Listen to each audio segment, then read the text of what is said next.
Ganjar kembali di puncak dan Anies tetap stagnan. Konsisten, hampir semua lembaga survei itu Pak Prabowo selalu unggul ketika simulasi head to head. Artinya kan memang secara realistis ya kita lihat pemilu kita ini kan akan terjadi skema head to head tersebut kan. Menurut survei Litbang Kompas yang dibiayai harian Kompas, terdapat kecenderungan 63,6% pemilih Jokowi di Pilpres 2019 bakal memilih Ganjar Pranowo. Itu keunggulan elektabilitas Ganjar secara umum rata-ratanya lebih tinggi dibanding Pak Prabowo maupun Anies. Kami sangat memperhatikan hasil setiap survei dan kami melihat masyarakat saat ini sangat dinamis, maka hasil survei juga menjadi indikator. Elektabilitas survei itu tentu saja menjadi salah satu patokan bagi kami. Kami PDI Perjuangan juga Pak Ganjar sudah memahami bahwa dinamika naik turunnya elektabilitas dalam survei itu harus dikaji secara matang dan dicerna secara lebih mendalam.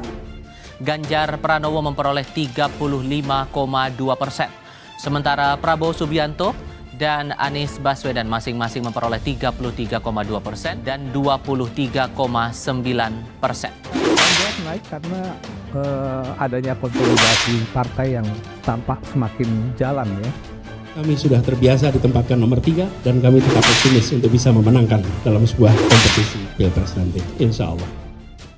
Mas Anies ini saat ini posisinya tidak teratas. Ya, sebuah warning. Ya, early warning agar memperbaiki strategi dan merubah pola pemenangan.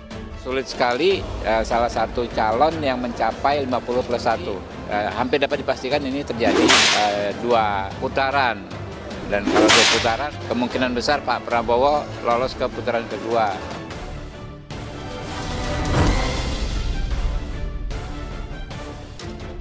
Momentum naiknya elektabilitas Ganjar Pranowo tidak terbendung lagi. Seperti sudah diprediksi, elektabilitas Ganjar Pranowo akan meningkat setelah diresmikan jadi Capres PDI Perjuangan dan mulai melakukan belusukan.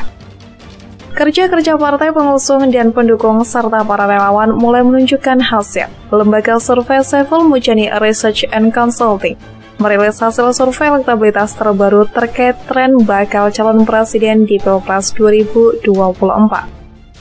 Elektabilitas Ganjar Pranowo berada di urutan pertama yakni 35,9% dan Anies Baswedan hanya 20,4%. Dan yang tidak tahu atau tidak menjawab 10,1%. Serta Prabowo Subianto di tengah-tengah berada dengan persentase 33,6%.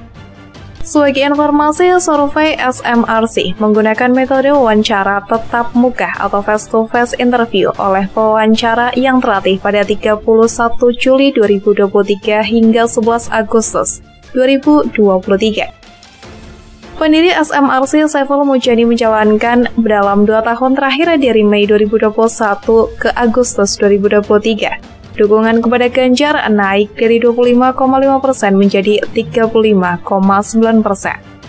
Sementara Prabowo stagnan dari 34,1% menjadi 33,6%. Dan Anies Baswedan cenderung turun dari 23,5% menjadi 20,4%. Sebagai peserta Pilpres, 3 peserta periode sebelumnya suara Prabowo ternyata tidak bisa meningkat bagi dan mentok di angka 30%. Padahal kalau publik meyakini bahwa Prabowo akan meneruskan program Jokowi, seharusnya elektabilitas Prabowo melebihi 50%. Sayangnya itu tidak terjadi dan elektabilitas Prabowo stagnan. Gerindra gagal total mendompleng nama Jokowi, entah apa yang akan berhasil dengan menggunakan jasa Budiman Sujatmiko.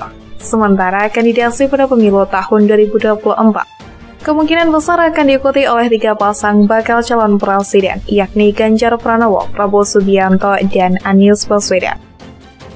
Ganjar Pranowo yang diusung oleh PDI Perjuangan dan Partai Persatuan Pembangunan Prabowo Subianto dengan koalisi gemuknya yakni Gerindra, Partai Kebangkitan Bangsa atau PKB, Partai Amanat Nasional atau PAN, Partai Golkar, dan Partai Bulan Bintang. Poros ketiga ini ditempati oleh Anies Baswedan yang diusung oleh Partai Nasdem, Demokrat, dan PKS dengan Koalisi Perubahan dan Persatuan untuk Perbaikan. Lembaga-lembaga survei ternama di Indonesia menempatkan Anies Baswedan di posisi paling kecil, bahkan elektabilitas Anies secara elektoral jaraknya begitu jauh. Rakyat Indonesia tidak bisa dibodohi dengan kampanye gimmick dan mendompleng nama Presiden Jokowi, karena yang didengarkan oleh rakyat adalah Jokowi itu sendiri. Rakyat punya kepercayaan yang cukup tinggi terhadap Presiden Jokowi. Karena itu, rakyat akan lebih mendengar pesan dan suara Jokowi daripada baliho dan foto-foto Prabowo dan Jokowi.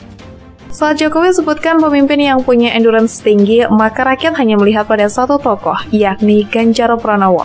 Dan masih banyak kode-kode lain yang akan semakin menunjukkan arahan Presiden Jokowi ke Ganjar. Rakyat yang memilih Presiden Jokowi tidak sulit untuk memahami cara berkomunikasi Presiden Jokowi meskipun banyak yang melakukan framing. Yuk, kita mulai bergerak. Kita butuh pemimpin yang punya endurance tinggi, bukan yang lemah. Bukan hanya tentang elektabilitas saja, sangat menarik tentang membicarakan hasil survei Litbang Kompas mengenai kemampuan 3 bakal capres dari poros Nasdem, Gerindra, dan PDIP dalam upaya menyelesaikan persoalan bangsa dan negara. Secara kelembagaan saat ini, ke-6 persoalan tersebut dinaungi oleh 3 koordinator menteri.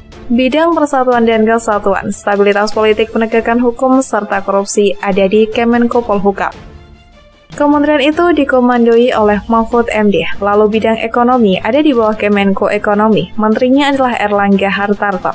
Sementara itu, bidang kesejahteraan sosial masuk di Kemenko PMK. Menterinya dijabat oleh Muhadjir Effendi. Kegiatan Litbang Kompas tersebut dilakukan dalam rangka survei kepemimpinan nasional untuk menjaring persepsi publik yang berkenaan dengan kualitas potensi masing-masing bakal capres. Sementara kemampuan capres milik Nasdem yakni Anies Baswedan yang juga diusung oleh Demokrat dan PKS dianggap publik masih ada di bawah level Prabowo dan Ganjar. Dan anggapan publik tersebut terjadi kepada 6 bidang yang dibidik persepsinya oleh Litbang Kompas. Baik untuk kemampuan mengatasi soal persatuan dan kesatuan, stabilitas politik, ekonomi, penegakan hukum, kesejahteraan, serta korupsi. Iya benar, terhadap seluruh bidang itu secara kompetensi Anies tidak mendapatkan penilaian bagus dari para pemilik suara. Dengan kata lain, Anies dianggap kurang cakap menjadi presiden. Hingga mungkin karena faktor itu pula, hingga saat ini hasil survei elektabilitas Anies tidak juga kunjung menunjukkan angka kenaikan. Yang terjadi malah cenderung turun secara terus-menerus. Padahal Anies Baswedan merupakan bakal capres yang pertama kali dipublikasikan oleh Partai Nasdem lewat pengumuman Surya Paloh, mendahului Prabowo Subianto oleh Gerindra dan Ganjar Pranowo oleh PDIP. Fakta sebaliknya justru terjadi kepada Prabowo dan Ganjar. Makin dekat Pilpres 2024, hasil survei elektabilitas tambah meningkat, jauh meninggalkan Anies. Bahkan kasus antara Prabowo dan Ganjar terjadi saling salib. Suatu ketika Ganjar menang, tapi lain waktu yang menang adalah Prabowo. Jumlah presentasi perolehan suara keduanya cukup ketat.